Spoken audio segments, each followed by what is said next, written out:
Well, he's not. There's a monster.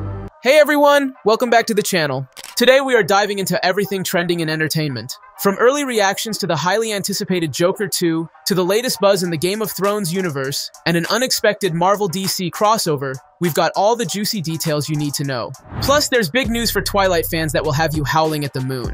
So stick around as we break down the top 5 stories making waves right now. Let's jump right in.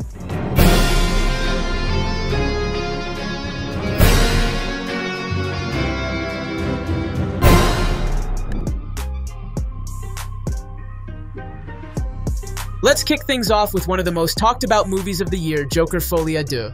The early reactions are in, and they're sparking quite a debate.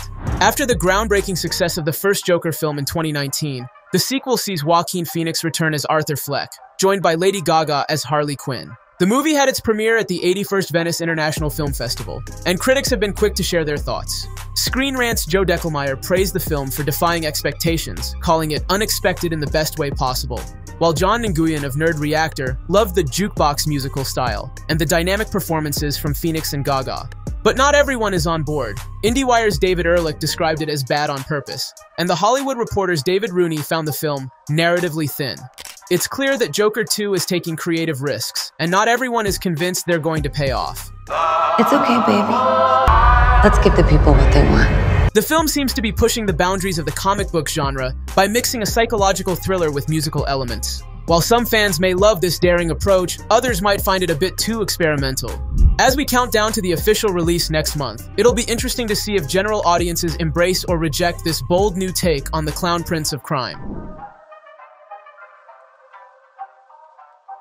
Now, for some exciting casting news. Deadpool and Wolverine star Morena Baccarin is joining an incredible lineup for the upcoming action comedy The Wrecking Crew. She'll be acting alongside Marvel and DC heavyweights like Dave Bautista, Jason Momoa, and Temuera Morrison, making it the closest thing we might get to a Marvel-DC crossover on the big screen. Directed by Angel Manuel Soto of Blue Beetle fame, the movie follows two half-brothers, one a Navy SEAL played by Bautista, and the other an erratic police officer played by Momoa, as they team up to solve their father's mysterious murder in Hawaii.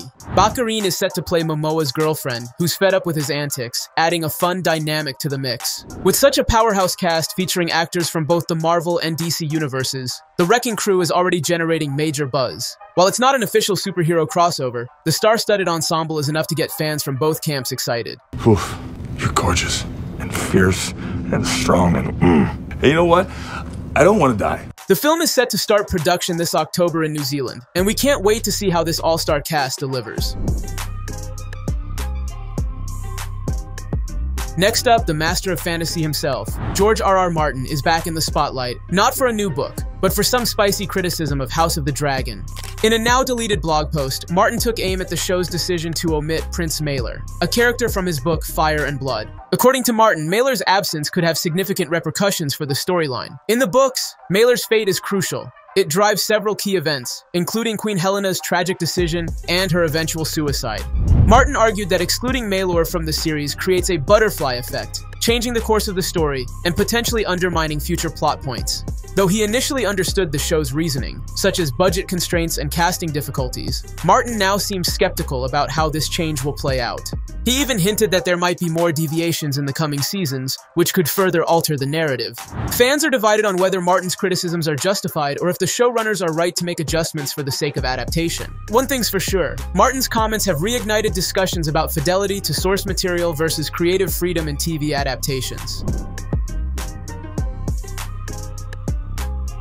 And speaking of House of the Dragon, HBO has responded to Martin's criticisms with a carefully worded statement. They emphasized their respect for Martin and his work, but also defended the creative decisions made by the show's team. HBO pointed out that adapting a complex book for television requires tough choices about which characters and stories to prioritize. The network praised showrunner Ryan Condal and his team for their handling of the series, highlighting the immense popularity it has garnered over 2 seasons. They acknowledged that some choices might not align perfectly with the books, but they believe these decisions serve the show's unique storytelling needs. It's clear that HBO stands by its creative direction, even if it means making some controversial changes. Martin's critique and HBO's response have fueled further speculation about how House of the Dragon will navigate these challenges in future seasons. Will they stick to their guns or make course corrections to align more closely with Martin's vision? Only time will tell how these creative differences will impact the show's trajectory. Last but not least, we have huge news for Twilight fans. Netflix has officially given the green light to an animated series based on Midnight Sun, the 2020 retelling of the first Twilight book from Edward Cullen's perspective. With Sinead Daly at the helm as writer and executive producer, alongside Stephenie Meyer herself, this new project promises to breathe new life into the franchise. This marks the first return to screens for Twilight since the last film in 2012. The animated format offers a unique opportunity to explore the story in a new way, potentially bringing back the original characters with a fresh look.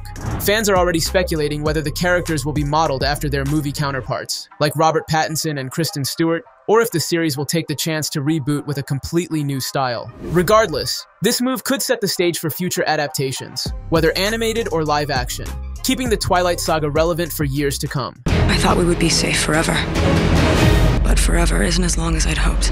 With Twilight being one of the highest-grossing movie franchises of all time, the timing seems perfect for a return. So, Twilight fans, get ready to dive back into the world of vampires and werewolves, this time with a whole new perspective. Our search began looking for vampires in the most remote corners of the world. And that's all for today. Which story got you the most excited? Let us know in the comments below. And don't forget to like, subscribe, and hit that bell icon to stay updated with all the latest from the world of movies and TV shows. Thanks for watching, and we'll catch you next time. Spare me your foul gaze, woman. Why is this one here?